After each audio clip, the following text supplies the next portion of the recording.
Greetings and welcome to Hazards and Hijinks, the live-action fantasy role-playing improv comedy show. My name is Hero Carlisle and I am your dungeon master tonight. We know you could be anywhere in the world on a Friday, and we are so very happy you decided to join us live on YouTube or Twitch, or both. If you're on both, wow, woo, cool.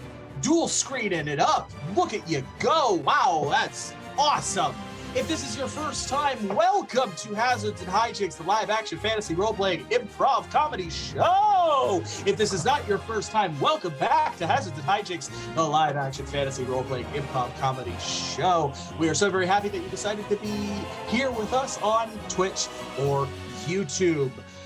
What do we do here? Well, we perform comedy for you. We gather some of the best comedian and role players together. Yes, comedians and role players. There's a lot of crossover there. Surprising, I know. But we gather them together and we put them on a quest built by you, our adoring fans. That's right. We took to our social media. We went to our Instagram, which you should follow if you're not already doing so. But we took to our Instagram and we asked two very important questions this week. The first being, what monster would you like our heroes to encounter this week? And by an overwhelming majority, you selected sirens. So those terrible terrors of the deep will be tempting our players with their alluring call and other things. My brain is not working today. This is going to be great. They will be challenging our heroes. Will they survive? Time will only tell.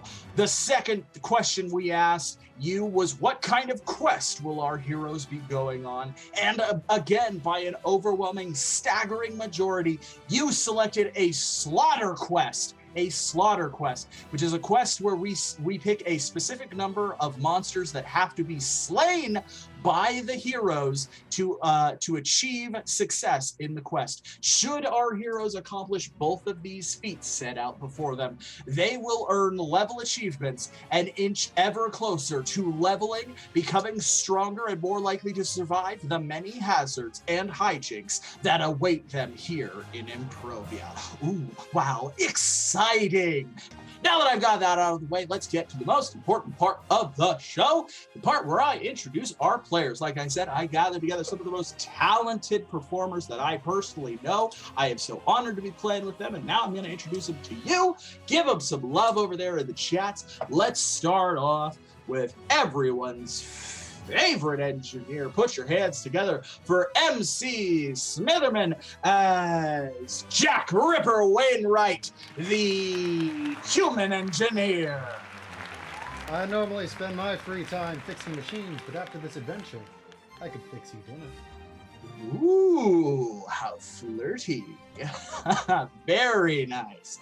Up next, everyone's favorite songstress. Put your hands together for Catherine McGeoghegan as Snarla Blastwind, the Orc Bard. Fun lore fact that the Dungeon Master won't tell you. A lot of sirens actually use my music because it's so good, and this episode I'm hunting them down for copyright infringement. That's totally the plot. That is totally the plot. Way to spoil the ending. Oh, shit! Episode over. Thanks for coming. Bye. Click. Imagine if I do that. Imagine if I just like turned off the episode. If you get it in one, you get it in one. It's fair. It's only fair. And finally, after a bit of a hiatus, but we're so happy to have her back. Put your hands together for Holly Scott as Alera of Aquafolium, the Elf Templar. Yeah. The hair, fresh. The threads, fresh.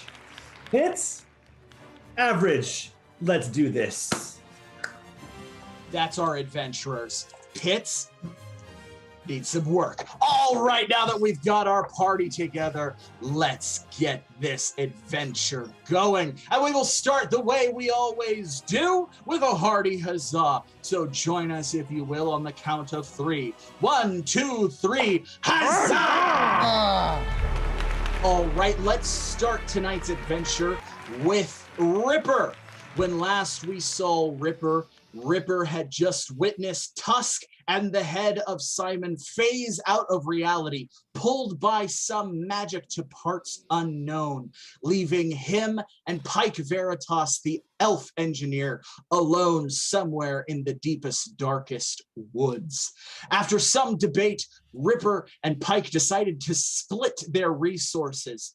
Ripper would head deeper into the woods. Using his expertise with the Simon unit, he would attempt to look for Simon's head, hopefully finding Tusk as well.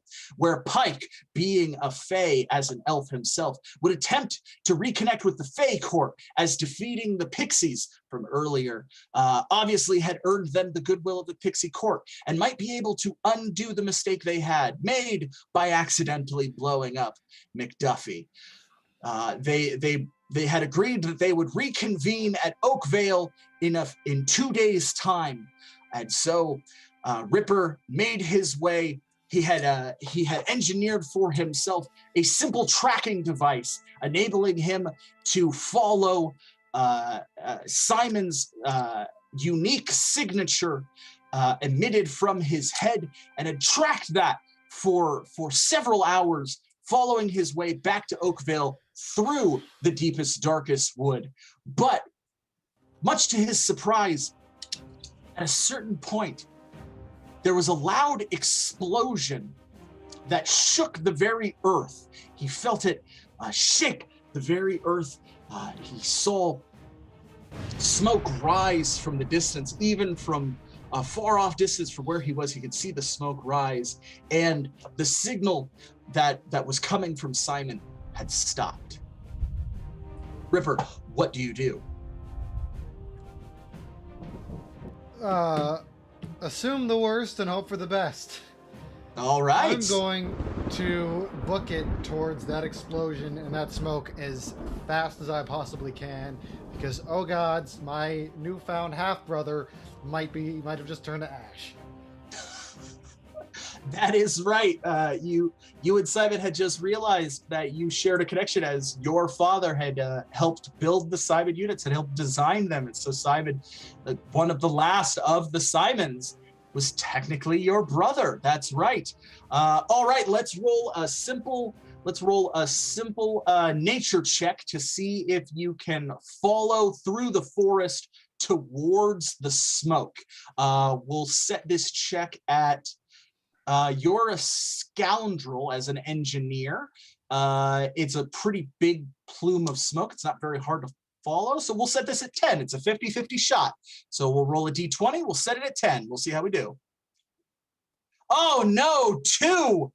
Yes, you begin to follow the path of the smoke, but the forest is quite dense. The deepest, darkest woods are notorious for being enchanted, wicked, and all kinds of haunted. The Fae who inhabit these woods are tricky illusionists who have cast all kinds of enchantments on this wood. And as you venture deeper into it, the path seems to twist and turn.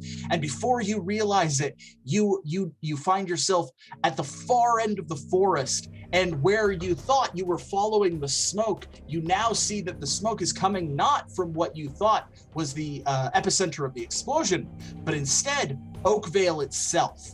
You see the wide stone wall of Oakvale, and you can see several of the buildings inside Oakvale are smoldering where they had once been on fire.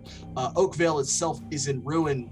You see remnants of what can only be described as bone spurs, spires made of bone and muscle fragments sticking out of the ground. There are bodies littered all over the place that have their skin pulled from their form. There are survivors kind of shuffling around, confused, dazed, in a shock, uncertain as to what to do. This scene almost overwhelms you, but you, as someone who is a trained medical professional, you kind of shift back into that medical decorum, and compose yourself. What do you do? I leave town for 1 day. 1 day. God. You know, sometimes I wonder what would happen if I had kids. And I feel like this is pretty accurate. I'm gonna go into town and see what I can do. See who's left, see what they need, and to figure out what the hell happened while I was gone. All right, yes. You begin to make your way to the stone wall of town. You see that there are several giant corpses, massive corpses of giants with their skin ripped from their body, and massive bone growths growing out of their spines and their shoulders and their elbows, lying lifeless on the ground. They have collapsed onto the wall itself. The wall has collapsed down, giving you an easy access into the town. You climb over this collapsed portion of the wall, find yourself in the town itself. Looking into the town, you see a massive hole in the market square. The hole extends from the market square into the town center, enveloping the heart of the town. You look around and you can see that there are several people kind of gathering together, tending to the wounded. You can go and assist if you would like. Yeah, I think that's the first thing I'd do, is go and help, and while I'm helping, ask what happened. All right. You make your way to a group of orcs that are tending to injured bystanders, dwarves, and other orcs. You explain to them that you are a doctor, and they are initially suspicious, but you show them your kind of medical pack that you have with you, and you begin to tend to the wounded. Let's roll a medicine check. We're going to set this check at 5 or better. 14, yes. You quickly begin to tend to the most grievously wounded of the dwarf bystanders, tending to their wounds, binding their legs, and tending to the raw open flesh on their body, binding it with gauze and applying ointment to it. They seem to be doing much better. This eases the suspicion of the orcs who are also helping. So you're one of those cool adventurers, huh? As bad a rap as we get, yes, and we try to help. Do you mind telling me what happened here? Believe it or not, some big-ass demon burst out of the earth and tried to kill us all.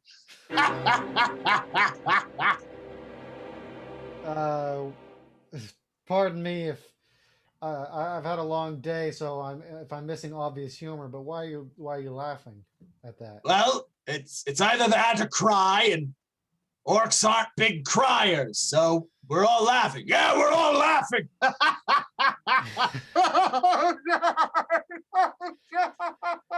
We're not crying.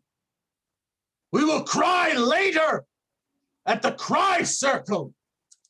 Sorry. I mean, medically speaking, there are some people who say that the physical reaction of crying and laughing are the exact same thing. So, you know, if you can't cry, laugh.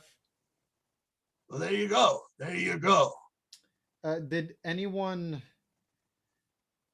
stop? I see that there's skeletons, like the giant skeletons that are just lying about. Did someone intervene? Oh, well, yes, your fellow cool adventurers put up quite the fight. The dragon, he's dead. The rat, he's dead. The elephant, he's dead. Who else? The monk. Oh, yeah, the monk's dead. Who else? The one-eyed one. No, the one-eyed one's alive. The one-eyed one. No, the one-eyed one's dead. What about Ode? No, Ode went in the hole. We're not sure. Ode might be dead. We don't know. Ode might be dead. But they killed it. The only thing left of it is that you see that big ass leg. You look and they point towards the hole, and jutting out of the hole is an enormous lower leg, like the calf of an enormous creature made out of flesh and sinew. At the top of this leg, the flesh turns into glass that seems to be shattered and broken. This thing just kind of lies limply against the hole as like a bizarre monument to the victory that your colleagues had apparently earned. Yeah, the robot. The robot. What? It like blew it up or something. I'm not entirely sure. Is he around? Or did he blow up with it? Well, I don't really know how you blow it up without. Like he didn't like stand over here, push a button, and blow it up over. You have a sense of humor. You are processing some grief, my friend. Yeah. Yeah. Are there bodies anywhere? Well, I mean, look around. What do you think?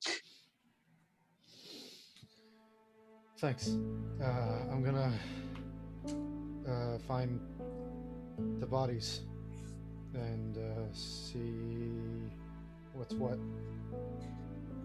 If you want to help, we're digging people out of the hole. When the damn thing blew itself out, half the village tumbled down into the hole. So the braver part of the town, the former town guards, we're not saying they're better than you. Personally, I think you all are doing a bang-up job. I mean, you did defeat the giant demon.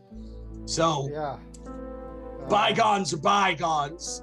But the old town guard rallied together, and they're going down into the hole to get survivors. So, I mean, I don't know if they need help, but the town guards are more like stabby guys. They're not really medicine guys, so they might need doctors to help. Yeah. I'll go help them with the hole. Just show me to it. And this was a demon, you said? Well, I'm not a professional. I'm not a priest or anything, but it was a big ass monster made out of flesh that kept waving its hand, ripping off the flesh of people, commanding us all to bear witness to the apocalypse. So, pretty sure that's a demon. Yeah, that would make sense. Let's go to the hole. I'll see what I can do. All right. Good luck to you, cool adventurer. Thanks. And I didn't get your name. Oh, me? I'm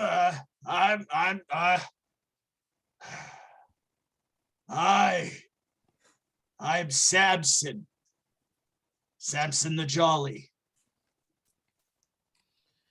You've got quite a poignant name, Samson. I know. Well, best of luck. I have seen much tragedy, my friend.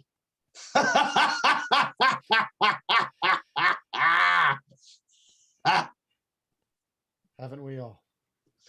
Haven't we all? Gonna go to that hole now. See what's what. All right, yes. Making your way to the hole, you again see the enormous leg. And you see the hole kind of descend just into blackness. You can see earth descending down. Beneath that, you see stone structures what seems to be a sewage system.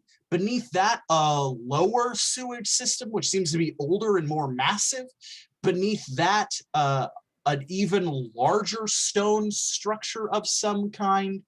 And beneath that, just more stone. Just kind of rough-hewn stone that just descends down into black nothingness. The parts of the town that have collapsed into the hole seem to be supported by the top layer of the sewer and the second layer of the older sewer. What I would call we'll to differentiate them, we'll call the new sewer and the ancient dwarven sewer. Okay. So the town exists, the parts of the town that have collapsed down are in between these two sections. Gotcha. And you can see several orcs wearing piecemeal bits of armor and the tabards of the Oakvale Town Guard with ropes tied around their waist. Descending down into the hole to these parts of the town that have collapsed. Gotcha. Something's occurring to me. How long did it take me to get through the forest to here since the explosion? That is a good question. I would say about 6 hours. That's a lot longer than I thought. Okay. So there's not much hope for anyone, but I'm gonna talk to people and see if anyone knows roughly where the cool adventurers who were fighting were last seen. All right. Yes. Who would you like to talk to? Is there a town guard who looks like they're in charge, or someone who looks like they're giving orders, or is there a group where they're like designating sections, like search sections and zones, like they do with the missing persons? Or... Yes. Okay, so you're still at the lip of the hole. You'll have to get down to where they are. Do you want to do that? That's no problem. Grappling hooks, baby. All right, let's roll a dungeoneering check for them grappling hooks. A 7. All right, you extend the grappling hooks. They shoot, grabbing onto a stone pipe. You hook on and swing down. The momentum of the swing, you throw yourself, the grappling hooks come undone, and you tumble down, missing your destination. You tumble down into the darkness, landing on a lower level. You look up and you see Snarla standing in front of you. Hey, Jack, ass. Aren't you a medic? Who needed you here? Ding dong, I'm gonna whap him on the head. Ow! That's what you get. You get a whap, and you get a second whap. Whap! God, why? I don't know, the second one was for fun. Get up, come on. Touch my eel What here. the hell happened here? Have you been here? You're telling me? I've been down in this stinky hole all day. Were you in the fight with this demon thing? It's also Demon? good to see that at least you're still alive. I ain't heard of a demon. Last demon I had to deal with was Fetch. Wait, then what are you doing here? I'm spelunking, basically. I was basically, getting all fun and then like having a good friendship with this beholder, and then he tried to shoot me. That's most of how my friendships end. I have no idea what's going on up there. I've been stuck in this hole. Oh, well. I'm sure it's fine though. The actually competent town guards tend to sweep in when we fuck things up. Woo! So I'm sure it's fine. About that, I think over half of our crew's dead. Over half of our crew is successfully dispatching the beast. That's a surprise. I don't think we usually come together like that. No, well, we did take care of it. We took care of it. That's such good news. Yeah, it's dead. It's you go, guys. Gosh. Philos, Tusk, Archimedes, my favorite people on the planet. Yeah, mine too. Oh, and Simon, God, I use him like a smart fridge sometimes. I can't wait to do that again. Well, the demon's not the only thing that's dead. So there were like more demons that died. That's pretty standard. Depends on who you ask. More than one. Yeah. But you know those names you just mentioned? Yeah, my good friends. Yeah, mine too. They were the ones who killed the demon. Oh, tight. And they're also the ones that the demon killed.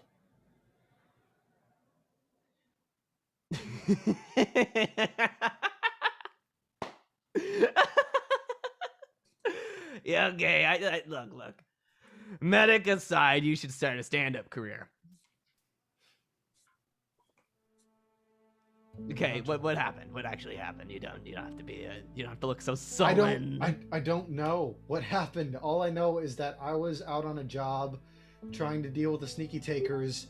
There was a huge explosion over here. I got here and town guards are telling me that Philos and Archimedes and Nan and Simon and God knows who else are all dead. Philos and Nan? Yeah. No. No. I'm down in this hole looking for their bodies. See if there's anything that I can do. See if they're right. You can stop fucking joking now, Jack. It's not... really funny. Let's go. You know what? I was meandering around. I was pawing around here trying to find, some people to get out. So maybe, who knows? Maybe a cool adventure is just around the corner and they're fine. So maybe you've misevaluated. Forward. Let's go forward. Let's go this way. Arm in arm, hand in unlovable hand. Come on. Yeah. Let's see if we can find a way out of here. Yeah, out, and into the world. Because, what you're saying is sounding like a dream. Yeah. That's the hope. All right, who's my consistent friend? Alera, I'm in trouble again. Can you please bail me out? I made the echo myself. No, is that how you do it on all your records? Oh yeah, I repeat myself roughly 15 times. Hey, and people love echo. I put it on every song. Oh, it's great. I mean, I thought it was really good in track 7 of your third album, Goblins Galore. That was the echo there was very well done. Yeah, because you could really hear it on goblins galore, and that's the whole song. I thought it was minimalist. Man, I'm a big fan of minimalism. Goblins.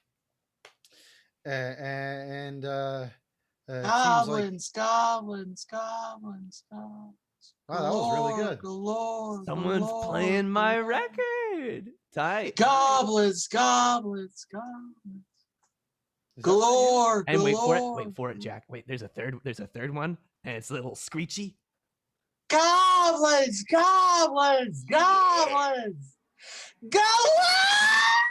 And then this is the part where I start beatboxing. It was an experimental song. I just start beatboxing in this next bit.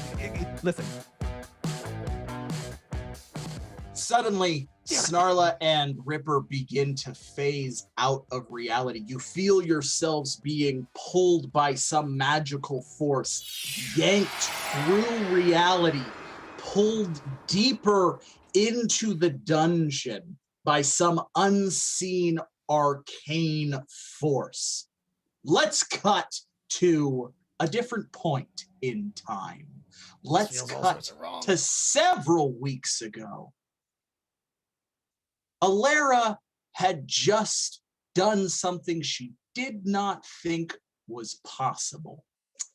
She had witnessed the destruction of Aquafolium for a second time. Not only had she witnessed the destruction of Aquafolium for a second time, she had caused the destruction of Aquafolium.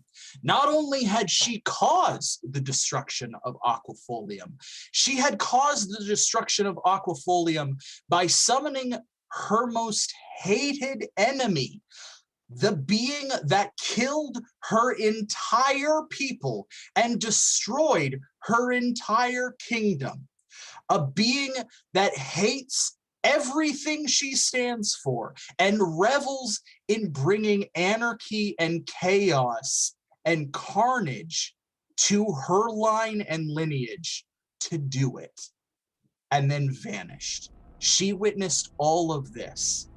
And as the rest of her colleagues, who considered this no more than another day in the life of hazardous and hijinks-filled adventures, made their way back to Oakvale, Alera looked at the smoldering ruins of her home and thought deeply. What have I done?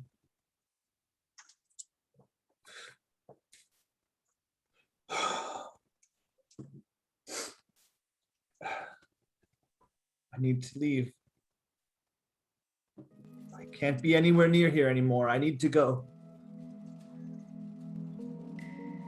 I'm not worthy of wearing the crown.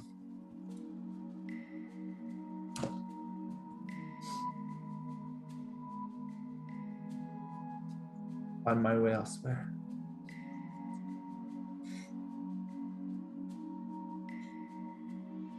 Where would you like to go, Alera? I can't be anywhere near Aquafolium, and I can't stand to be anywhere near anyone else I know. So I go to the one place I know I don't know anyone. Find a boat, and I take it anywhere, and I adrift myself in exile. All right. All right. All right, you can make your way to the River Kraken. The River Kraken runs north to south through Improvia. That will get you to the Southern Sea. Or you can attempt to go west. That will get you to the ocean. Or you can attempt to go north. That will get you to the Tragean Sea. Which ocean do you want to go to? Which body of water do you want to try and go to? Well, where I'm standing, I'm facing west, which means to my right is north. And as we know, elves always go right. Elves always go right. And so Alera began her long journey towards the Tragean Sea, passing through the goblin-infested plains of blood, where she encountered many of the roving, marauding party of goblins who offered her passage with them, a place to stay. Many of them seeing her as a living god. Come on, you can tell you, you should like hang out with us and we'd worship you. I grab one by its collar and I bring it. Take me where I want to go. Okay, you got it. Were you okay? You know what's more dangerous than an elf? An elf that has nothing to lose. Take me where I want to go and do it fast. Someone get this elf the fastest wolf horse we have. The goblin grabs the fastest wolf horse that they have and mounts you upon the wolf horse, slapping its behind, and it quickly rides through the plains of blood, howling as it does. It trots and runs as fast as it can through the plains of blood until the waving red grass of the plains of blood give way to the red sand and red stone of the impassable desert. The impassable desert lives up to its name. It is an infinite expanse of desert, but you are an elf. your people had conquered the world when the rest of the mortal races were nothing but concepts in the deity's abstract notions of reality, and nothing would stop you from going as far away as humanly, elvenly possible. And so you continued to ride until your wolf horse succumbed to the elements and collapsed, consumed by the sands itself. You continued on foot, marching through the endless desert of the impassable sands. Continuing on, you continued further until you began to succumb to the elements yourself. What would you like to do? I assumed that as soon as my wolfhound died, I flayed it and ate part of it, and then saved some for later. Yes, So you did that. I was going to spare the audience that. This has been a heavy show, but yes, you did. Cool. You used every bit of that wolf horse. Do not worry. So I grabbed the last leg of the wolf horse, and I just kind of, and then I look up to the sky and go, "All right, Celestial Kitten. I've given everything to you, literally everything to you. If you can get me through this desert right now, we're even, and I'll keep worshiping you. If not, I die. Fair trade." I summon the Celestial Kitten to aid me. All right, this is going to be a religion check. Let's roll a religion check. We're going to set this at, let's set this at 10 or better. It's a 50-50 shot. 15. Yes, as the sun begins to set and the golden sand meets the blue purple sky, the stars form and align, and within them a celestial kitten appears and forms. Oh, hey, Alera, how's it going? You're not looking too hot. Oh my gosh, you're looking very hot. You look dehydrated. I could use some water. Sure. Okay. A storm breaks away and begins dumping water.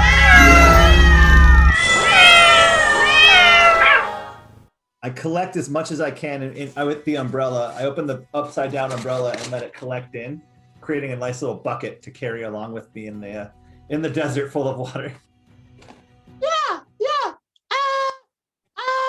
How about, so I don't like ultimatums, and calling me to save you so that, like, you continue to worship me is, like, really petty, so, like, not cool.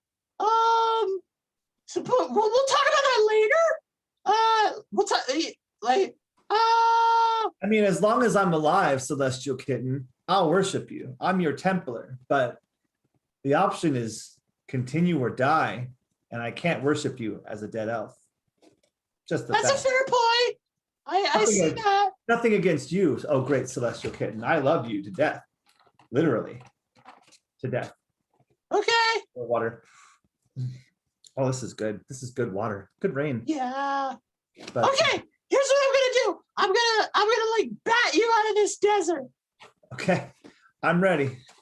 And so the celestial kitten extends down its massive celestial paw and bats you like a ball of yarn, flinging you through the air, out of the impassable desert, through the impassable desert, over stone steps, into the arid wasteland that makes up the southern tip of the Trajean Basin. You see waves crash against a stony shore. This is the Trajean Sea, the fabled Trajean Sea. You know, somewhere in this sea is the archipelago of the Academy of the Arcane Arts, where Phylos himself trained to become a wizard.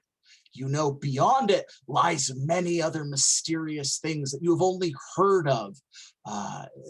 Ancient elven empires that your parents told you about, sister and cousin kingdoms to Aquafolium, of myth and legend, but you have never seen them with your own eyes. Here is an entire world to explore. What would you like to do, Alera? Miss my friends. I want to continue on, but I miss my friends. I know. I will go and retrieve one artifact up here and bring that back and show it to my friends and tell them that I am worthy of being their elven Templar friend and cool adventurer, and then I'll be good and ready to go. Then I'll be good. One artifact from a kingdom we've never met before. Okay. So I travel as far north as I can on the Trajean Sea. I look for boats. I look for passageway, bridges, anything really. Yes. You continue along the shore of the Trajean Sea until you come to a small fishing village.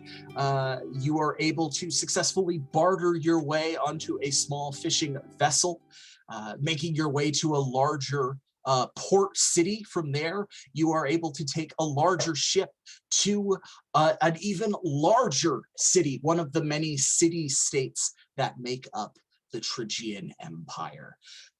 From there, you are able to ply your trade as a traveling adventurer, much of the same way you did with the cool adventurers, and you do catch tale of an epic item. Drunken adventurers tell the stories of a mythical cup that can grant everlasting life to anyone who drinks from it. All you have to do is climb that mountain and take it. It's easy. It's easy. Well, if it's so easy, then why hasn't anyone done it?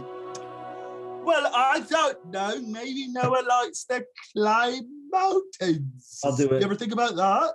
I'll do it.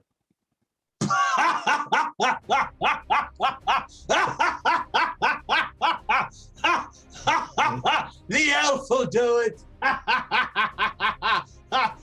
A holly leaf elf is gonna climb a mountain and take it. It's not the first mountain I've climbed. Oh.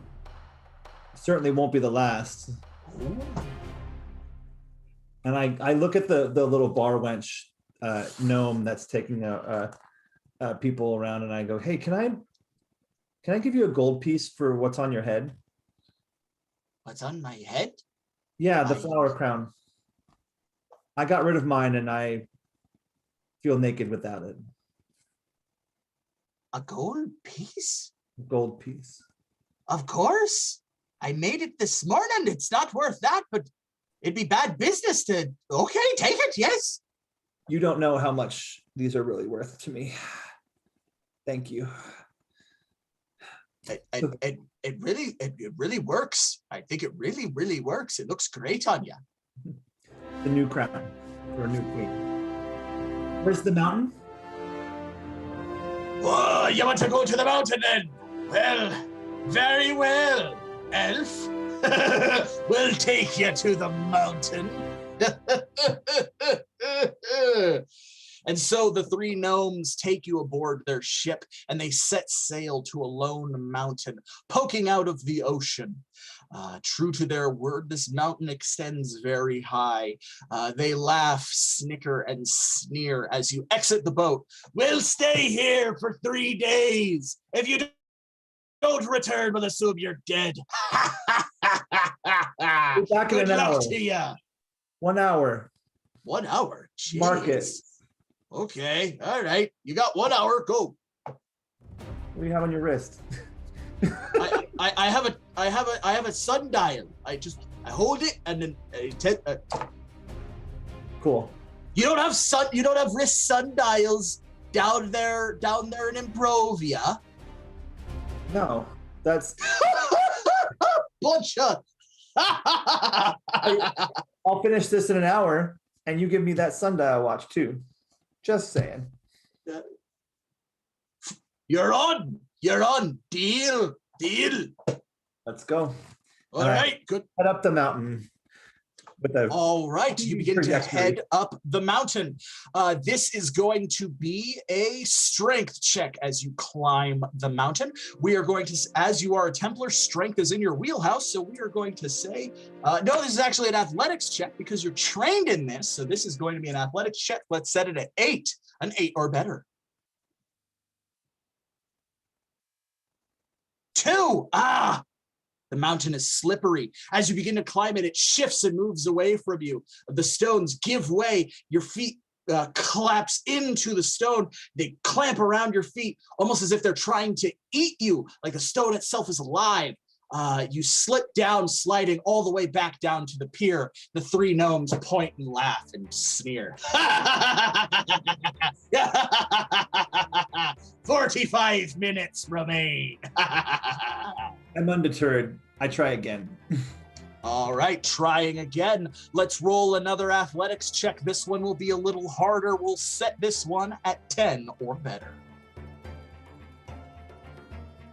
4! Again, you climb, making it further up the mountain. You climb so high up the mountain that you actually lose sight of the pier and the boat itself. You can see the vast horizon and the many islands which make up the Trajean Sea. However, the earth again shifts.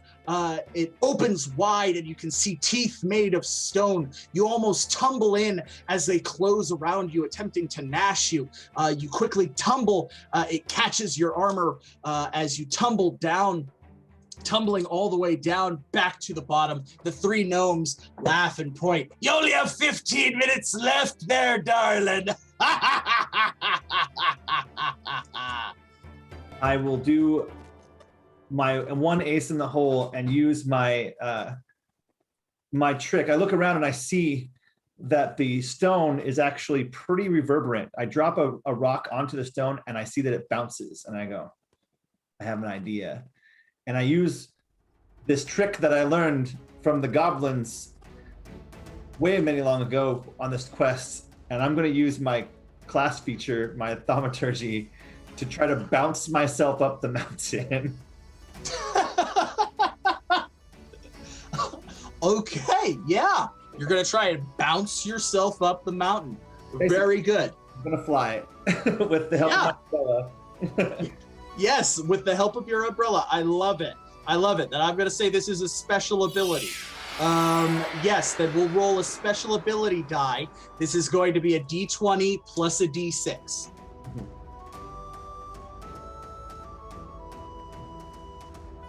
16, yes. Looking at the gnomes, you take your umbrella, you raise it over your head, you drop it down onto the stone, you bounce high into the air. With a flip, the umbrella opens and you begin to spin with the umbrella and spin to the very peak of the mountain, catching an updraft of wind. You begin to fly up and you land on the peak of the mountain, high above the cloud line. The clouds have formed a second horizon. There are no islands here, just the peak itself, a lone island amongst a sea of white. The peak itself is flat, with a single golden chalice floating in the center of the peak. I go to grab it. As you make your way to the chalice, you extend your hand out to grab it, and suddenly an ethereal figure rises from the chalice. It extends wings made out of light and pure energy, gossamer wings in the shape of a butterfly's wings. Its ears are long and pointed, and a wreath-like crown of flowers bloom and blossom. You recognize this as the Fae Queen. You have never encountered this being before, only hearing of it in legend.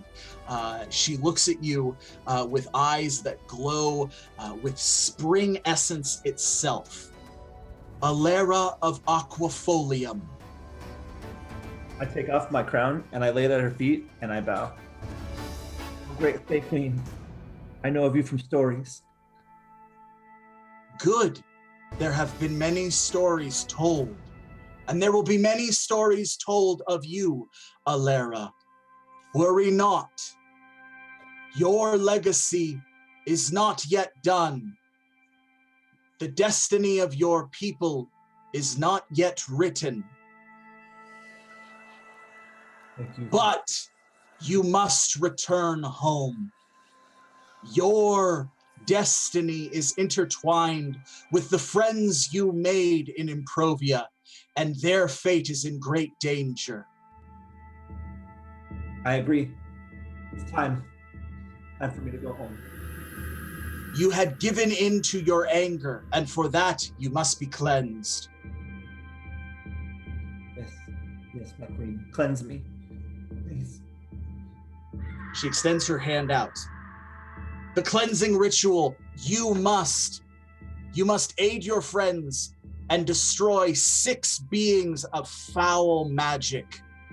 These are elves who failed to cleanse their souls as well and are trapped in a monstrous form for all eternity. Fail to do this, and you too shall be twisted beyond recognition and cursed as they are cursed. Succeed, and you shall continue on this path of righteousness. I shall do what you ask of me, my queen. Go. Take this chalice. It plays a part in the things to come. I will. Thank you. And I put it in my satchel. Congratulations. You have been given your slaughter quest. You have to slay 6 sirens in order to achieve your level achievement. If your party helps you, everyone will earn the level achievement. Go now. Time is of the essence. I shall return you now. Her eyes glow with the essence of spring. Also, that wreath looks really good on you. Well, thank you. I got it from the gnome in the town. Oh, can you like drop me off for a moment to get a watch? I got like 5 more minutes, I think, to talk some trash. Oh, absolutely. Talk some trash, girl. Yeah. Get it. Get it. Yeah, I try. She snaps her fingers and you drop down at the 3 gnomes. 3, 2, and you appear. Chalice, mine. Watch, also mine. I'm not even mad. That was super cool. Whoa, what's your name? Alera, Queen of Aquafolium. Don't forget it. We won't. We'll tell everybody. I've got 10 gold pieces. That's to anyone that can get me to Oakvale right now. Like with a boat, obviously, but like get me down there because I've got a mission to do. Where's an Oakvale? It's a city that's in Improvia. It's kind of toward the south part, but like maybe toward the middle. I just need to get close enough that I can get there. Like it's, I can't walk. There's a big desert. It's really hard. I already pissed off my god, so 20 gold pieces. Screw it. It's money. Who cares? 20 gold pieces to get me down there. We're fishermen. We don't. What? Well, fishermen need gold pieces too. Well, Fine. yeah, I get that, but what exactly do you want us to do? Well, sail down through the impassable desert? No, you sail around the impassable desert through the ocean. Don't just sail around the impassable desert. Well, I gotta get there somehow, so you should try walking. All right, forget it. I'll just find a way. Thanks for the watch. At least I know what time it is. Yeah, it's a nice watch. It does all sorts of cool stuff. Good to know. Thanks for the watch and the. I will see. Yeah. Probably never, because I'll probably die before I make my way back up here, most likely. But probably. But you know what? It was cool. I got your watch. Met the Fae Queen. She's dope. And peace out, suckers. Bye. Bye. You met the Fae Queen? Yeah. You should climb that mountain. It's pretty dope. Oh, dudes, let's climb that mountain. Let's go. The gnomes begin to climb the mountain. You see the earth shift and they fall into a chasm. Ah! Yeah. Probably should have told them about that. You need to bounce. You hop into the boat and begin to set sail, making your way. Where would you like to go? Do you want to return back to the impassable sea, or do you want to attempt to take your own advice and sail around the impassable desert to make your way to the western coast of Improvia? I want to try to sail around because I don't think anyone's ever done it.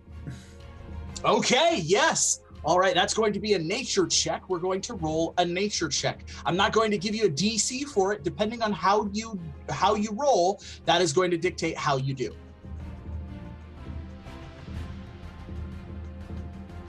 11. Meanwhile, back in Oakvale.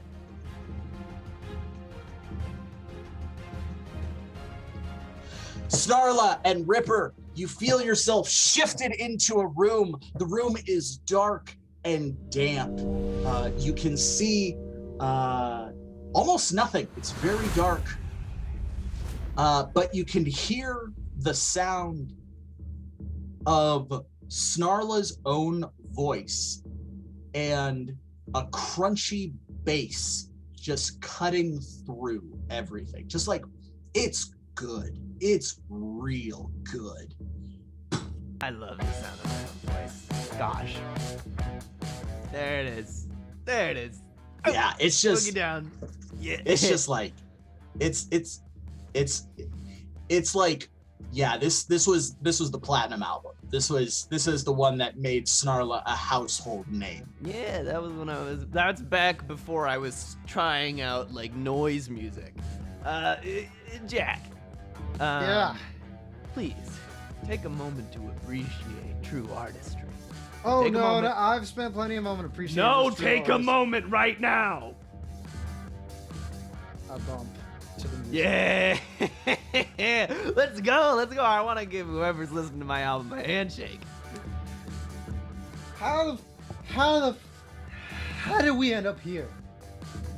Well, I- you fell down a hole. I was talking to a beholder. None of our friends are dead, and you're just lying. So we gotta talk to this person now. You know what? I think we slipped through reality, and if we weren't summoned here, then that means reality is falling apart because the planes are crashing together, and I can use that. I can use that to fix our problems. I just got to know how the fuck we got here. Planes So are the wrong biome, hun. This is a cave. What? This is a cave. That's a great joke. Give yourself 2 additional hit points, Oh, Snarla. That is. I love a good biome joke. I am a sucker for a good climate joke. You see, Jack, I stated facts. I was just spitting facts, and now I feel even more rejuvenated. So clearly you're going nuts. Clearly. Going nuts. You see a figure crawl out of the shadows. It is an orc. He is bound with chains. His eyes have bandages wrapped around them. You can see a kind of bloody wounds oozing from the bandages. His ears are also bleeding profusely. I'm going nuts. This guy gets it. Stop. Make it stop. Hey, dickhead. That's my record you're talking about. Wait, I know that voice. Yeah. The orc stands up. Snarla, you recognize the orc as your old producer. Yeah, your old producer, Scotty the orc. Scotty, you motherfucker.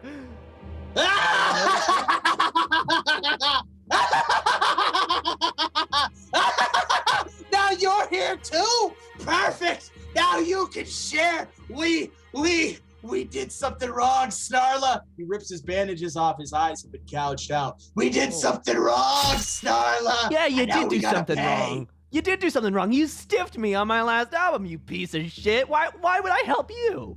Jack, can you do That's just surgeries? the business. That's just the business, Hey, darling. Jack, can you do surgeries in reverse? You mean murder? Yeah. Yeah, I hate this guy. To be fair, I don't This is think perfect. She gave me to you. This is how I make the music stop. I helped make you, so I have to help unmake you. That's how I make the music stop. sent you? Hey, I slap him. Hey! He tumbles down and begins to shift and convulse. His body twists and contorts and shifts and grows and twists and juts. Parts of him begin growing.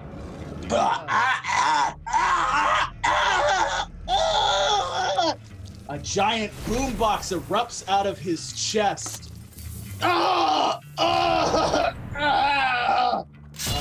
See, no, that's not mechanical legs come out of the boombox and out of his flesh as he kind of lifelessly lifts up.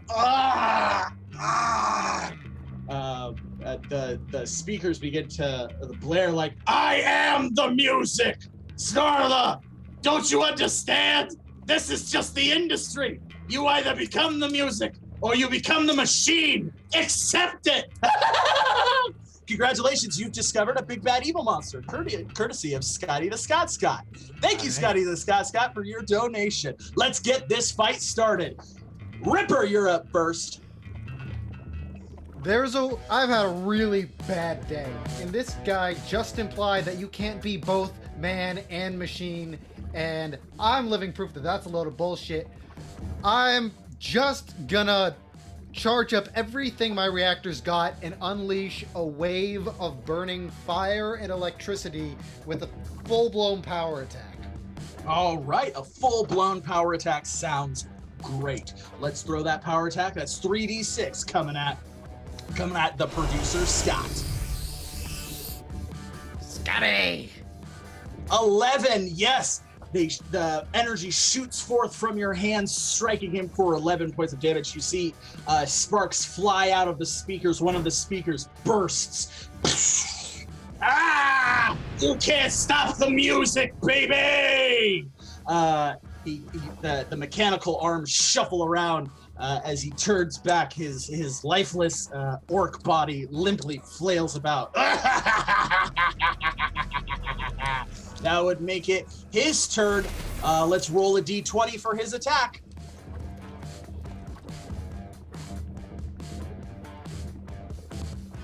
A 13, yes! That is going to hit both of you, as both of you are scoundrels. Your AC is 12, so it begins to emit a loud sound. It is Snarla's own crunchy bass coming at you, but it's been reverbed. It's been used for evil purposes. Your ear bursts. Your eardrums burst. You grab both of your ears. You take 1d6 points of damage. 1d6, let's roll.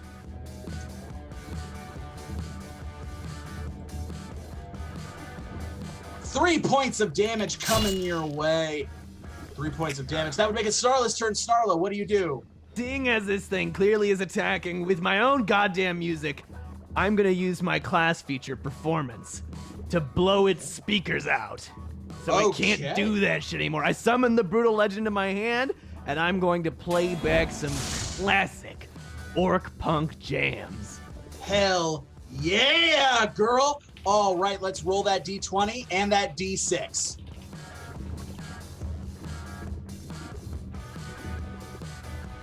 That's a 21! We got a Scott Pilgrim bass battle up in here! It's all on E, and it goes a little something like this. Hey, you machine, you're a part of the machine. You're really fucking mean, and I'm sick of thee. Banana, you little piece of shit. This isn't even gonna be your head, and one day you'll regret ever stepping by me. Banana now, wow! Yes! Oh! Ooh!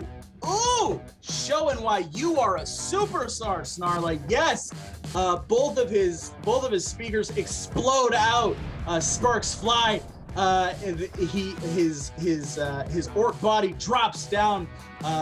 Wires and amp plugs shoot out of his body as he rises back up. Okay, I got one more idea. You see? We reinvent ourselves as like a folk band. Oh, fuck you! See, without my music, you're just a guy. You suck.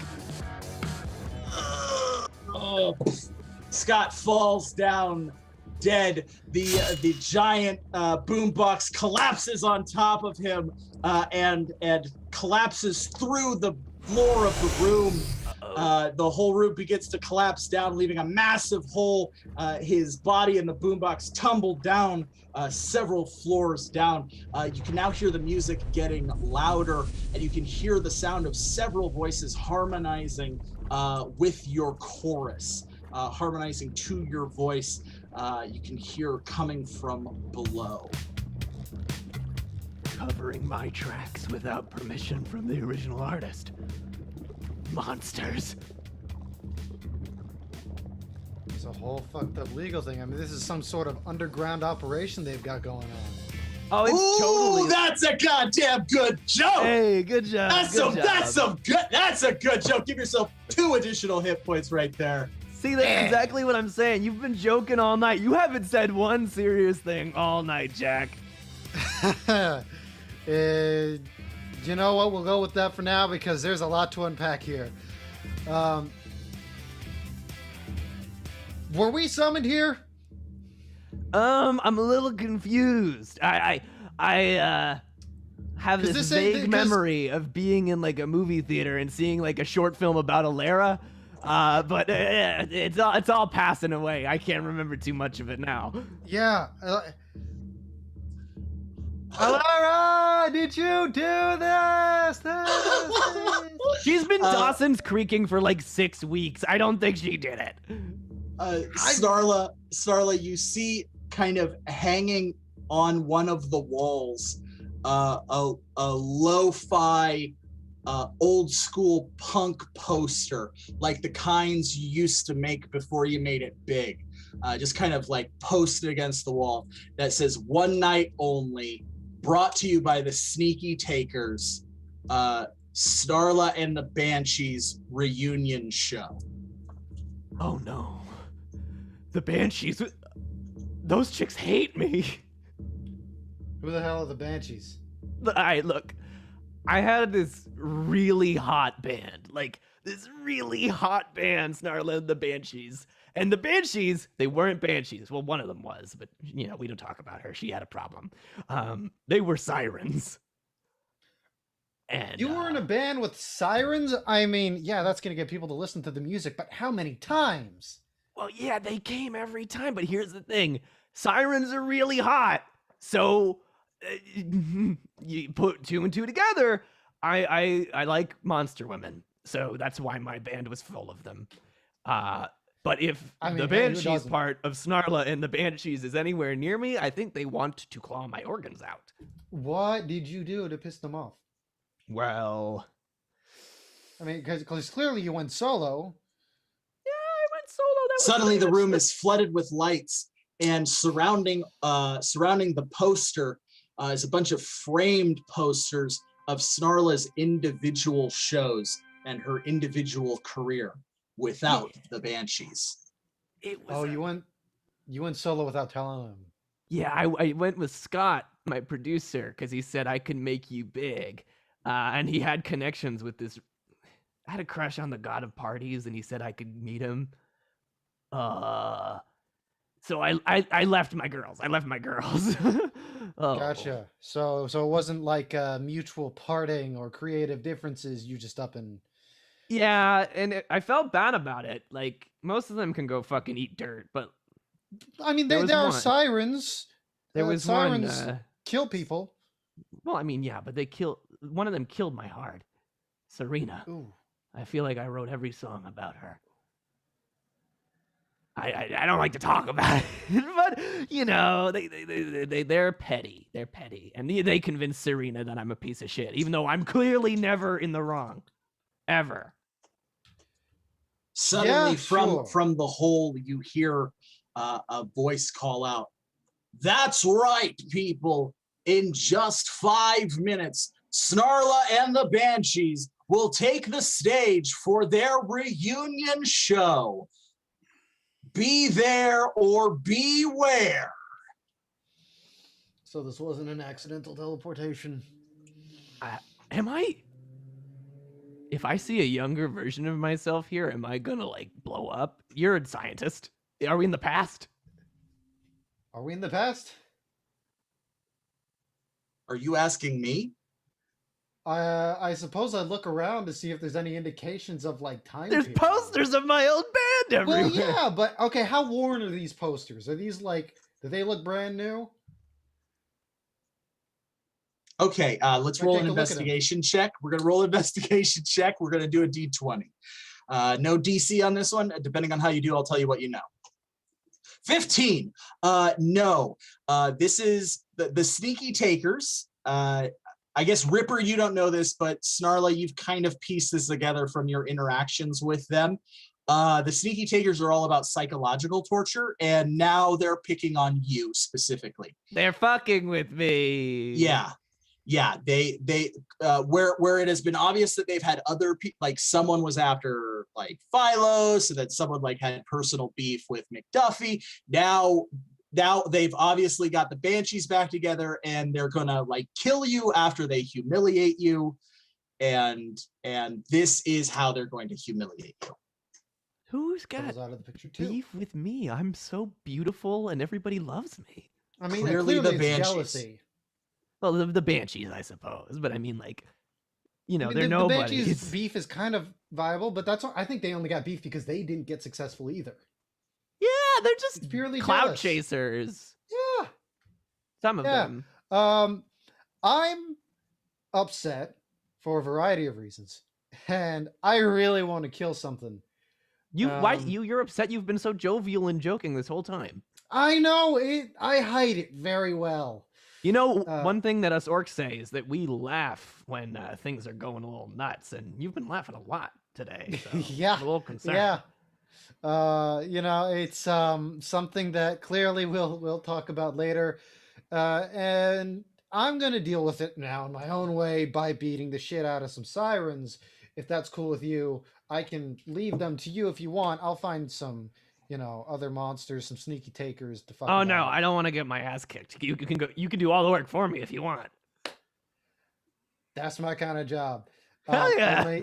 I might need some backup because, well, I'm a little. I wish somebody like big was here, like some tough person, like Alera. Right, I like someone who can take a lot of hits. She's been with the Dawson's heel. Creeking for so long. After I did not the right? best thing, but I mean, if only she was on a boat. Like, I don't know where she's gone, but if she somehow went all the way north and I don't know, got a boat to come back around the continent and I then am landed getting here such wherever we are. deja vu from you saying that. Meanwhile, somewhere else in time, at another point, Snarla, no, not Snarla, Alera. Yes, Alera. Sorry, no, Alera. Yes, Alera. You find yourself on your boat. You have followed the coast for some time now, following along the rugged coast of the Trajean Sea as it eventually turned into the impassable desert, following it down and to what you assume could only be the western coast of Improvia, following it down until you see a massive southern swell that turns into a hurricane. This hurricane seems to be massive in every direction. You can attempt to go to shore, but that will delay your journey by who knows how long, considering the size of this. Would you like to head ashore, or do you want to push on? Nope. I got a time limit. Okay, pushing on. Let's roll a nature check.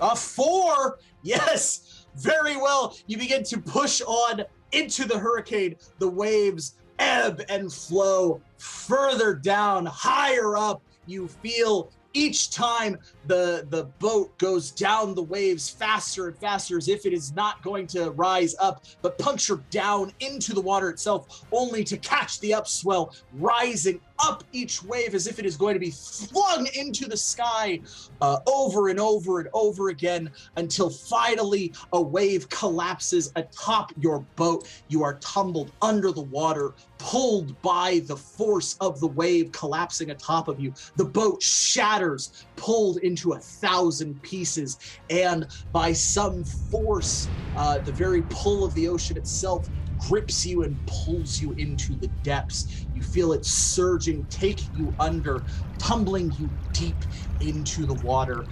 This surge pushes you, you collapse into rocks. You feel a surging energy kind of overwhelm you as you pop up and you find yourself in a cavern, rushing water flowing all around you. Let's roll a dexterity check. We have to set this at let's set this at 12 or better. We have to roll a d20 at 12 or better. Oh, all right, let's roll a d6.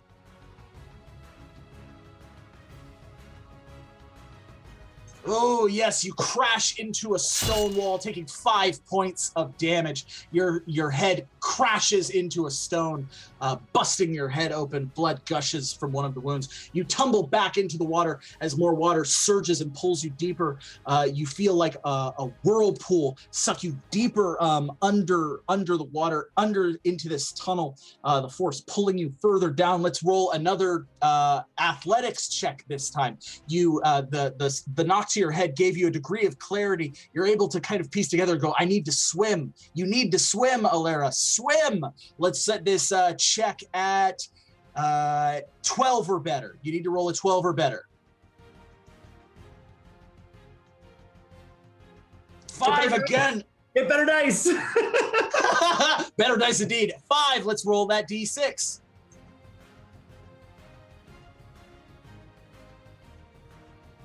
Oh, 1.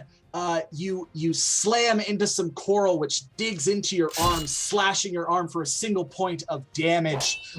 You come back up, catching a brief gasp of air as you are thrust back into the water. You need to swim, Alera. More clarity comes to mind. You can see the Fey Queen. You can see the Celestial Kitten. Both of them are encouraging you to swim. Roll that athletics check. This one is going to be set at 8 or better. No. Was that a 1? Oh no! That is going to be 6 points of damage. That is max damage on that. You begin to swim and you see the Celestial Kitten encouraging you. You're such a good swimmer. However, it shifts into a massive shark, which bites you and thrashes you around in the water for 6 points of damage. And then thrusts you out. You need to swim, Alera. I'm need trying to swim. All right.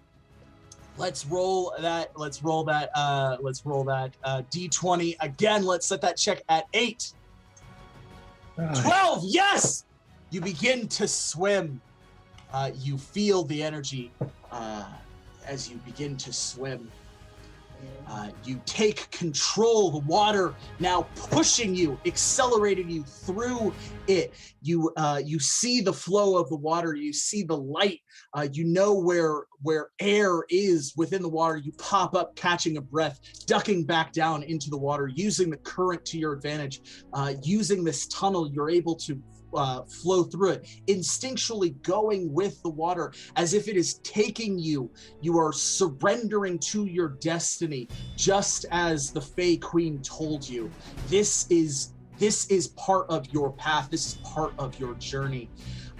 You feel the water flow through you. You feel the Celestial Kitten reminding you of the rain.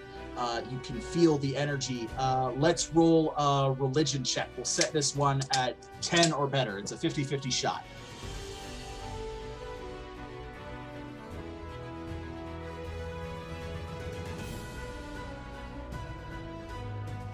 A 5. All right.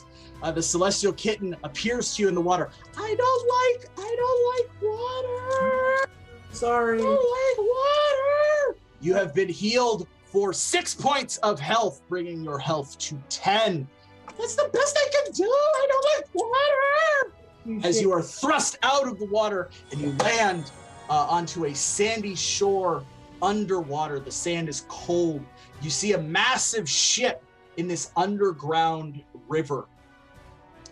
Written on the side of the ship, it says, "Ship a dip." Ship a dip? Ship a dip. Above the ship, near the top of this cavern, you can see a small hole with a rope extending down and two figures climbing down the rope. Looking around, getting your bearings, you can hear the sound of an alluring call, and you can see kind of shapes flying through the cavern. Yeah, why not? Flying around. And in the far distance, there is a stage that has been hastily built with stage lights moving back and forth. All right. Well, we are not dead, so that's a good plus. Cool. I'm very wet and I'm cold. Better get some ale. So I go up to the bar and I find a bar somewhere in this tavern. I'm assuming there is one, and I go to the bartender and I go, I would like some ale, please, if you don't mind. Yes, there is. So it's a cavern. There's a dock set up, and there's a boat. There's a big old ship. Oh, I thought you said stage. Tavern. I thought you said cavern, not tavern. Well, but there is a there is a bar. There is an outdoor bar because there is a stage, and there are people waiting for a performance.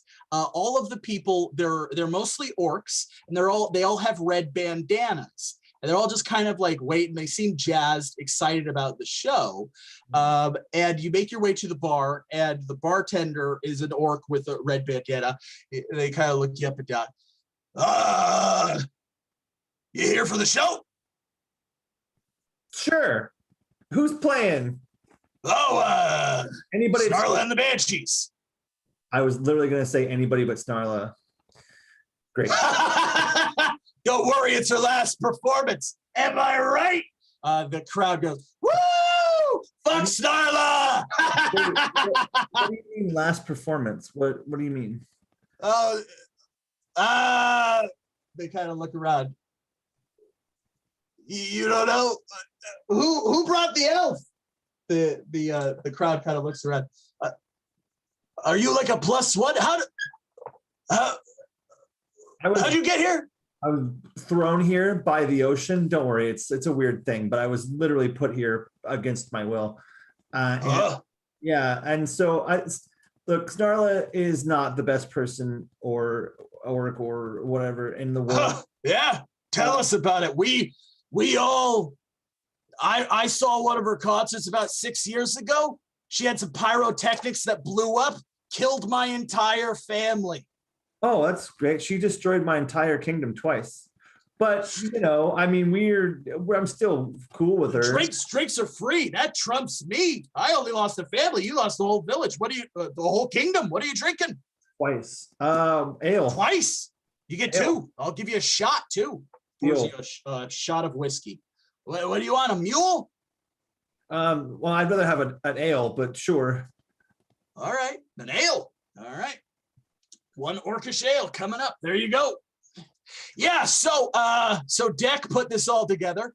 Got a hold of the Banshees. What was the leader's name? The one that wrote all the songs. Serena? Something like that. I don't know. Who are the Banshees? Oh, do not say that out loud. It's all the sirens flying around. Anywho, they're gonna kill her, and we're all gonna watch. It's gonna be very cathartic for everybody involved. Did you say sirens? Yeah, those are the fish bird ladies flying around. And there wouldn't happen to be 6 of them or more, would there? I think there's 6 of them. Yeah. Cool. Well, this was great talk. I'm glad I met you. I thank you for the ale. I don't know what a mule is, but maybe I'll try that next time. And this is also the last performance of the Banshees. Just FYI. Cryptic. I love it. It's not. I'm going to kill them. Cheers. And then I drink and I slam it and then I walk away from the bar. Seriously, who the fuck is she with? All right, Snarla, Snarla, Ripper, the two of you are descending down the rope through the hole. You can see there's a large stage set up with several sneaky takers gathered together. They're kind of chanting and hooping and hollering. There seems to be a bar set up nearby. There's a large ship next to an underground river that seems to have access to a massive underground river that extends in a direction. Surrounding the stage in this underground cavern, flying around are six sirens. Seeing the two of you climbing down the rope, the sirens fly down to the stage and take the form of beautiful and alluring elves. Each of them dressed in leather and torn jeans and faded T-shirts. They begin to gather their instruments. It was Serena, right? Serena was the Serena was her name. Oh, hey Jack. Serena. You know what? Who needs catharsis? I just keep like this Molotov cocktail on me, pre-lit. We could just like firebomb these motherfuckers, and I don't have to think about my problems.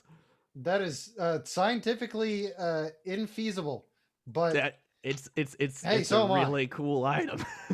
No, here's what we're gonna do. Oh, fine. You're gonna start a performance, and I'm gonna go, and all of their equipment is plugged into electronics.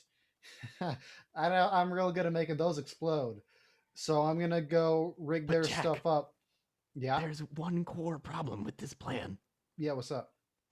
I have to confront my past, and I can't.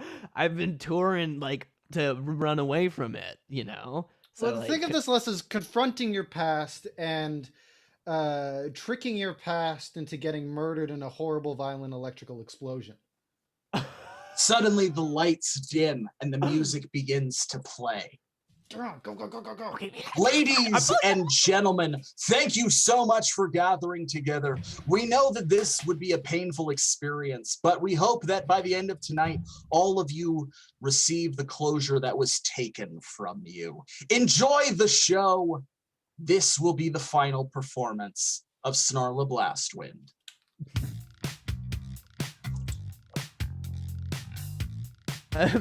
Hey. Suddenly the rope is cut from above. You see a figure looking up. Snarla, you see it is Serena. She cuts the rope, she blows you a kiss, and shifts into her banshee form, flying down and taking to the stage as she begins to sing the song. The two of you tumble down to the stage. Snarla, let's both of you are scoundrels, so this should be relatively easy. Snarla, let's roll your acrobatics check. Let's set this one at, well, you're at a psychological disadvantage, so we'll set this one at 12 or better. Oh shit. 11. You land, but twist your ankle for 1 point of damage. You land next to Serena. There is a mic right next to you, or right in front of you, I should say. Ripper, you tumble down. Would you like to attempt an acrobatics check as well, or do you want to use your cybernetics to cushion your fall? Am I gonna use my cybernetics? I'm always gonna use my cybernetics. That's what these things are for. They're cool as hell. And I got style.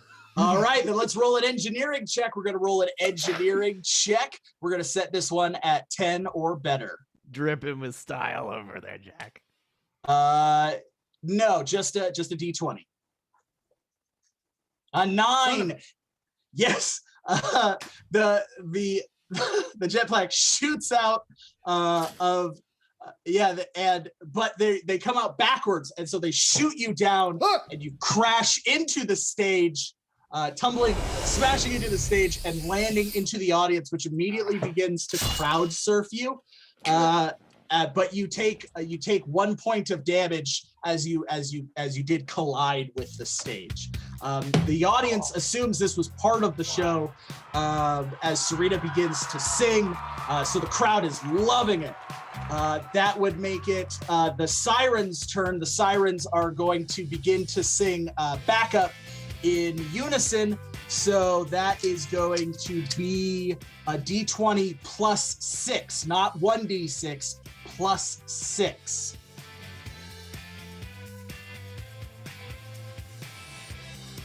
(11 plus 6). 17. So that is going to affect all of you. That is going to be, let's roll 1d6.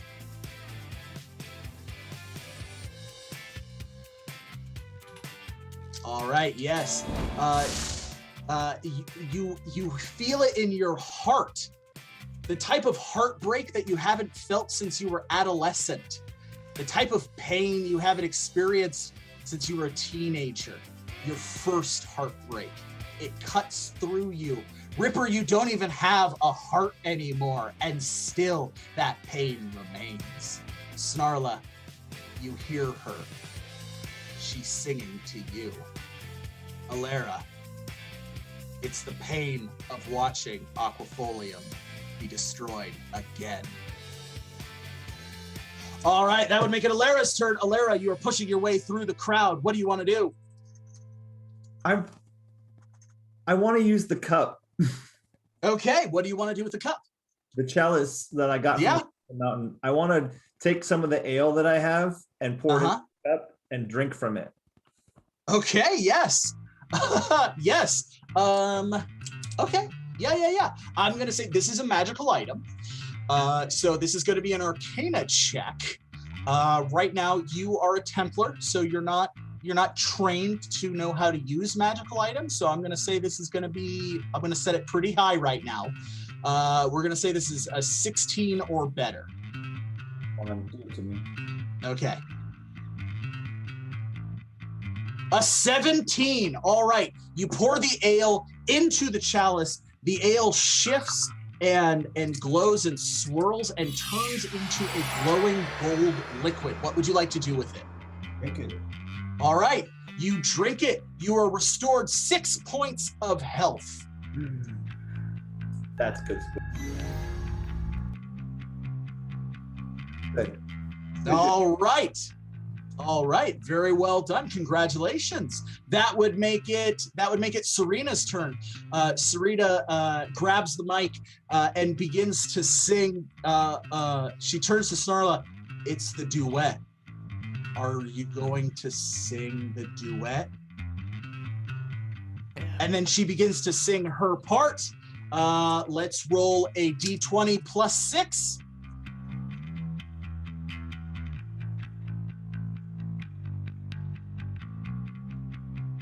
24, that is going to hit everyone. So let's roll a 1d6.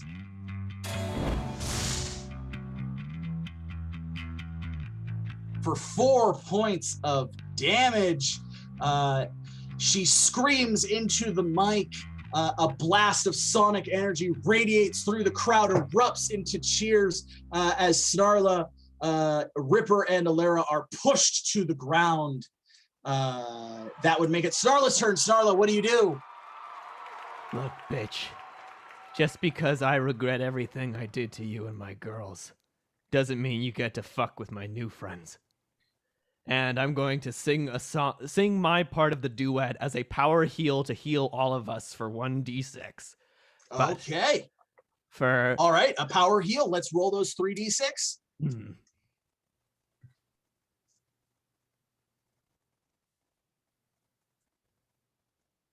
12. Yeah, all right. 12 divided by 3 is 4, so 4 each. Or you can split them up however you want.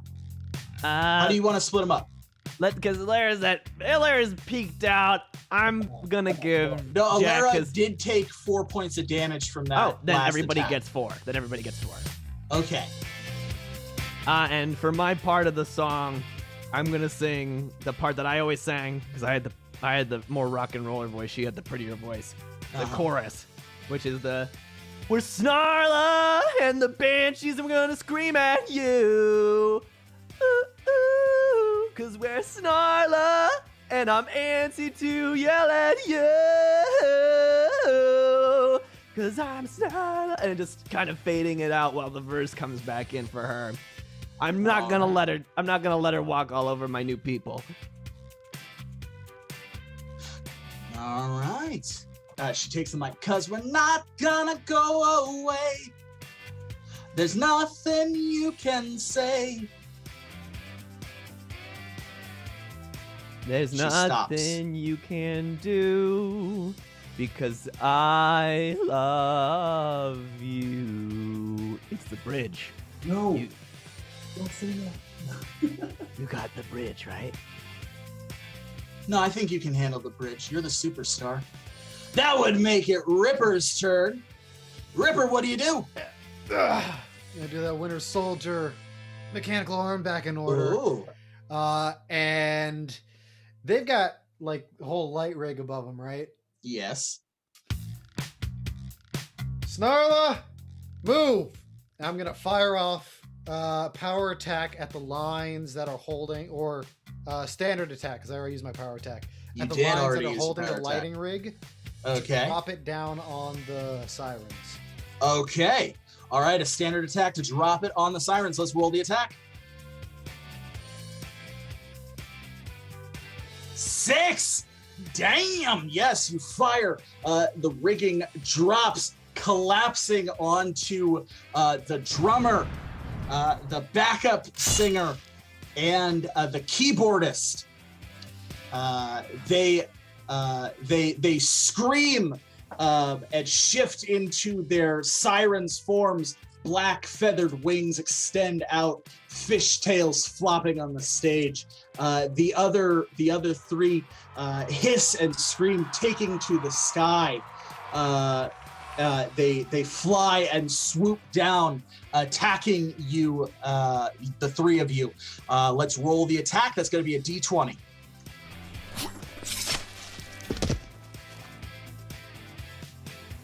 Ooh, a 15. That's a damn good attack there. That they hit everybody for 1d6.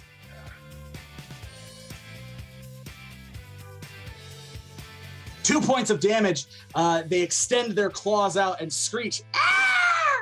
and slash at everybody for 2 points of damage. Snarla, they specifically go for your face. My beautiful face. You know why? Ah! Ah, you bitch! I know you. Yeah! That would make it Alera's turn. Alera, what do you do? This concert's boring. I'm here for good music, like the music of a siren's head falling off. So I will go for a power attack, and I will do it with my mithril umbrella, old school Alera style. Ooh! Blades of glory, and I will spin my umbrella attack right at Serena's head, right at the next shot. Oh, no! All right, let's roll. That's power attack. Ooh. 17. Hang on, that's not right. Let's try that again. Holy crap, Alera, when'd you get here? Alera jumps onto the stage and throws her mithril umbrella, slashing at Serena for 12 points of damage. It slices her throat. She grabs, drops to her knees, gasping. Serena. Her eyes glow purple as she shifts back into her banshee form and rises. She moves her hands, revealing the wound is open wide with fanged teeth growing out of it. You can't stop me. She extends out an enormous scream of rage. Let's roll a d20. Nice damage like that.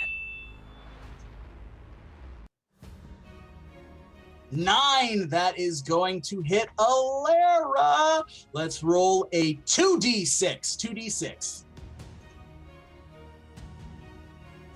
10. The Banshee's scream focuses into a bolt of negative energy that blasts into Alera, knocking her back, pushing her, sliding across the stage. Serena shifts back into her mortal form. Her wound is gone. She wipes the blood from her throat. I'm a fucking punk rock star. I can handle my shit, bitch. She picks up her guitar and continues playing. That would make it Snarla's turn. Snarla, what do you do? I may be a washout, but you were never punk rock. You were fucking emo at best. And I'm not gonna let you, just because you were some old flame, walk all over my actual fucking friends, you bitch. And I'm gonna start singing the bridge as a standard attack at her. Whoa, no! Let's roll that attack. 2d6.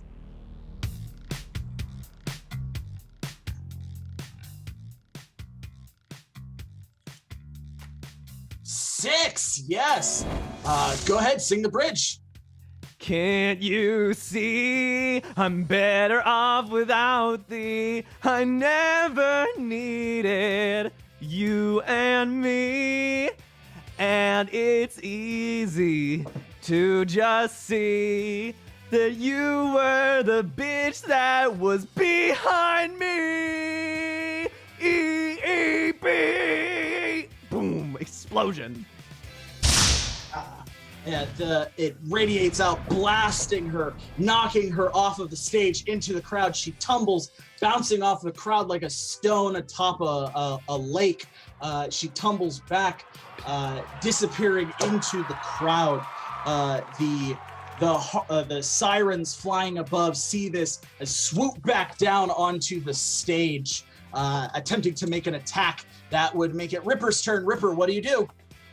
Well, I'm still in the crowd. Can I see if Serena's actually dead or if she's pulling more monster healing bullshit? That would be an investigation check. Would you like, if you perform an investigation check, that will take up your action, so you won't be able to do, you'll be able to move, but you won't be able to do anything else. So you won't be able to attack or defend or aid or heal if you attempt an investigation. Can I just find her and double tap her? Like just find her and just stomp on the skull. Right now she is gone. You can't see her. So if you want to do that, shit, then I'll just do an investigation check. All right, let's do that investigation check. We're gonna set this at 10 or better. 15. Yes. You see her, she begins to rise to her feet in the crowd. You have an advantage on an attack against her on the next round. You will be given an extra d6 to any attack against her made in the next round, or you can grant this d6 to an ally with an assist. All right. That would make it the Siren's turn. The Sirens are going to fly in and swoop and attempt to attack all three of you. Let's roll the d20. 11. That is going to hit Alera. That's going to be 1d6. For 2 points of damage, the three swarm around Alera, lifting her up with their claws. They sing, lonely elf queen, pulling her into the sky and then dropping her to the ground. You tumble back to the stage, collapsing into the stage for 2 points of damage. They giggle and laugh as they swarm around you. That would make it Alera's turn. Alera, what do you do? I need some help, don't I? I'm gonna drink from the cup. Okay.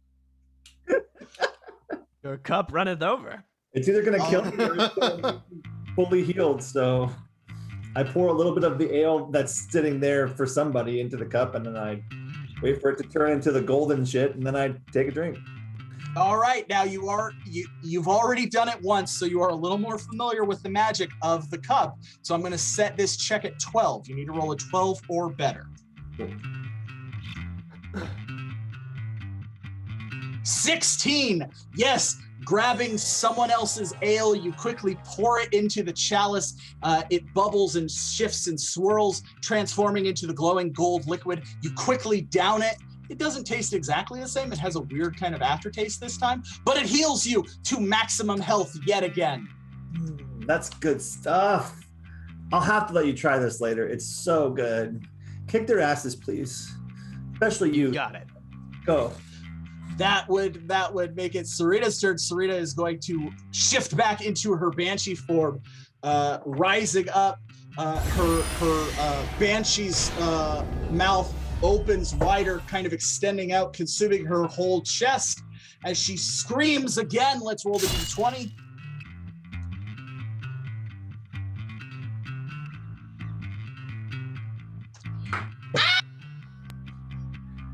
That's going to hit. What? That is going to hit Alera again for 2d6 My Templar in shining armor. for 3 points of damage. So Serena is blind with rage at this point. Her eyes glow a mad purple energy. And so most of the scream has hit the audience. She doesn't give a shit. So the scream just like cuts through the audience and they just drop down lifeless. And so only a little bit of the energy makes it on stage and washes over and crashes into Alera, pushing her back for 3 points of damage. At the sight of this, the sneaky takers in the audience immediately begin scattering. Some of them running towards the ship, others towards the cave wall where you can see ladders and stairs extending to doorways and what you can only assume extends back up to the other structures inside the caverns. But the orcs are making their way out of here. This whole situation has gone to shit. It's gone to chaos. That would make it Snarla's turn. Snarla, what do you do? Serena. This needs to stop. And for my special ability, which I haven't used my special ability specifically in this combat, I'm going to perform not the song that we're singing. I'm sure Jack can blow up the sirens, but I'm going to try to calm Serena down with our song. Show me home, show me my home, my sweet darling, my sweet dove.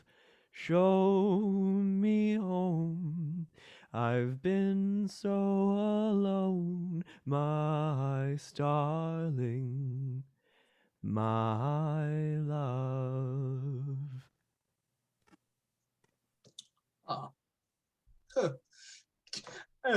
Let's roll that special. Let's roll that class feature. To That's stop a the tears, D20. it's going to be a real shame when I have to chop her head off later. I know. It's why it's getting me. All right, let's roll that d20 and that d6. That's a 12. Yes, she hears the song and shifts back into her mortal form. She drops to her knees and begins to weep uncontrollably. I'm done. These songs are starting to piss me off.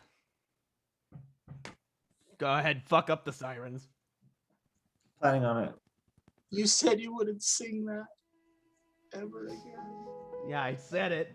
I be lying all the time. You were such a lying bitch! I am a lying bitch. I never changed. I've been very consistently a bitch and a liar. I know, that's why I love you.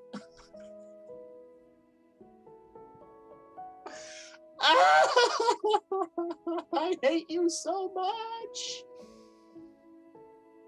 That would make it Jack's turn. Ripper, what do you do? Yeah, am I still cutting off her head? Yes. If you want to. We have to kill them all. I'm sorry if you love them, but we have to kill them all. Or I become one. Well, I'm not gonna take that. So, arm blade, boom, right in the neck. All right, that is a standard attack, I'm assuming. Whichever one I have available. I think I already used my standard. Oh, you my used power your standard attack. so That's a simple attack, but you have a simple, bonus of but with 2d6 advantage. for this.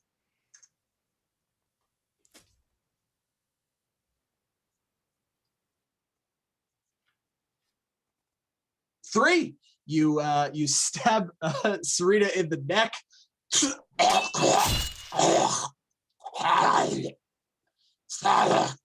Sing about that, bitch.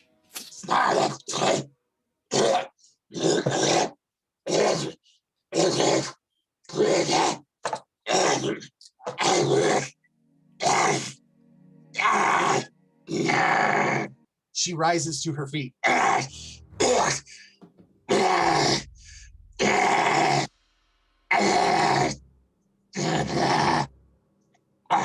This is traumatizing. Oh my god. Do I stab her again? Oh my god, please just end it. Please just stop this from happening anymore. That would make it the Sirens' turn. The Sirens are going to attack. They begin to swarm and attack. Let's roll the d20. 12, that's going to hit everyone. Let's roll the d6.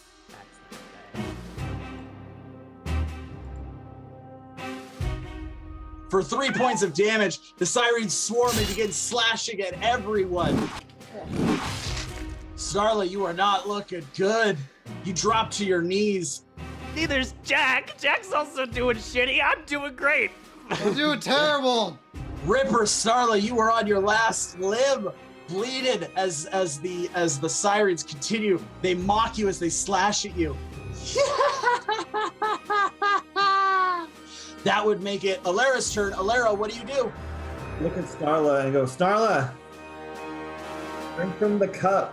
And I toss the chalice to her. Are you gonna poison me because of what I did? No, I'm past that. Like, we're way beyond these. Just drink from that cup when you get a chance. I gotta take care of your boss or your old friend or your flame or whatever. And I standard attack to try to knock the head off the stupid bitch. Okay, so you're attacking Serena. Yeah. Okay, all right, that is going to be a standard attack. 2d6, let's go. 5, yes, you strike at Serena, smacking her again, slicing her throat. Her head buckles back, blood gushing from her wound. She drops, tumbling back down, her body convulsing.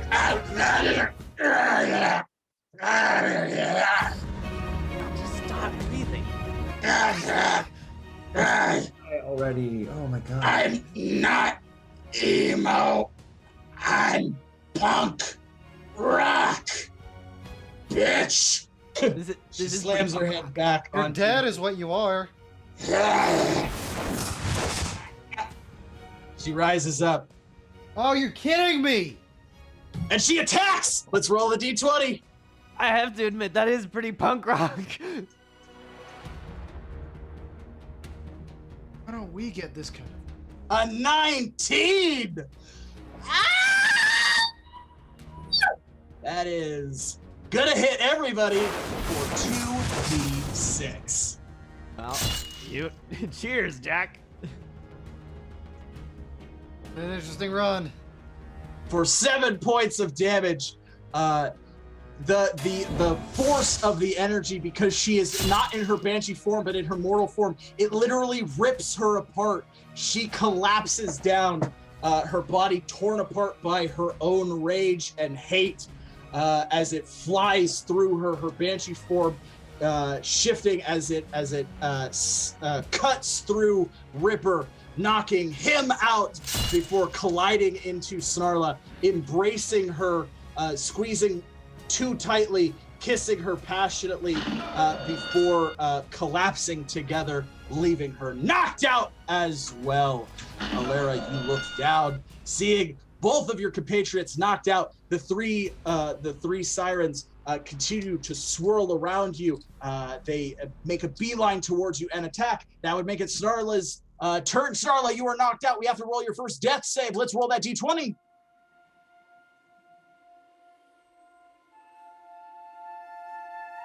17, you have successfully passed your first death save. 2 more successes and you will be stabilized. That would make it Ripper's turn. Same deal. Let's roll that d20.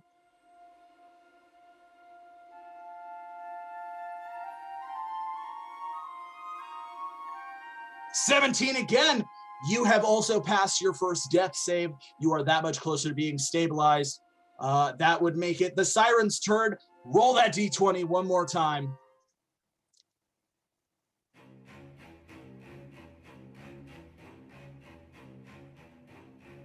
A 7. The sirens attempt to attack, but seeing their leader destroy itself in an attempt to get revenge, they're uncoordinated, given into their own hate. They kind of crash into each other and tumble down, flopping around, crawling at you, not really getting a good grasp as they slash at you. That would make it your turn, Alera. What do you do? I run over and grab the cup from Snarla, and I fill it once more and drink from it. Okay, yes. All right. That is going to be another Arcana check. Let's roll the Arcana check. But at this point, I'm going to say you're pretty familiar with it, so there is no DC on it. You just roll the D20. Depending on how you do is how you do. A 10. Okay, yes. You begin to pour the liquid in, but one of the sirens kind of grabs your arm and yanks your arm as you are mixing the liquid. The gold liquid spills onto the siren, and the siren screams. The siren tumbles around, and you see the siren shift and mutate from its siren's form back into a purified elf. She gasps and looks confused at herself. Her sisters screech and hiss and immediately begin attacking her, slashing at her and tearing her apart. I don't drink from the cup. I'm just gonna start spraying it on the fucking sirens. All right. Well, that would make it Snarla's turn. Snarla, we got to roll your second death save. D20. 10. Oh, that is a failure. That is your first failure. 2 more of those, and you are dead. All right, let's roll rippers.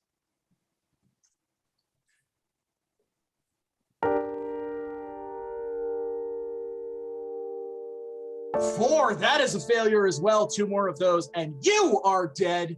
All right. 2 sirens remain. They have eviscerated their purified sister, leaving a mauled corpse in their wake. They turn bloodied towards you and attack again. Let's roll the attack. D20. 3 does not hit. They slip and slide over themselves, jumping at you, knocking you down, but you toss them aside as you take back your stance. What do you do, Alera? Is there a way I can spray them both with one spray? Yes. So you're trying to hit them both with the concoction. With the challenge. All right. Well, yeah, you're using the magical item, so just roll. We'll roll the d20, and depending on how you do is how you do. 13. Yes, you managed to make another concoction. It glows gold. You splash it on both of the sirens. They scream and grab their face as both of them rise up. Jetsam and Flotsam kind of fall off them as they shift from their avian Ictharian form, transforming back into elven priestesses. Lost at sea centuries ago, they look at you wide-eyed, confused. What happened? Are there any more sirens? Congratulations! Okay. You have successfully defeated the sirens and completed your quest, earning your level achievement. And you have successfully defeated your successfully slain the sirens, earning your other level achievement. Congratulations! You need to heal your companions ASAP. Yeah, I'll go ahead and utilize my ability to do that. My special ability, like super heal, but I can't only have it for simple attack power because I've used my standard and power attack, so it's only a 1d6 heal to both of them. Well, we are no longer in combat, so you can just use a medicine check to heal them both. As you are a Templar, you don't need to perform an additional medicine check to stabilize them. You are specifically trained to know how to just heal them. So let's roll a medicine check to see how you do. A 3. Yes, you do. You rolled very poorly, so you have healed them each for 1 point of damage. You are able to bring them to consciousness. But the 3 of you are, for the time being, not going anywhere.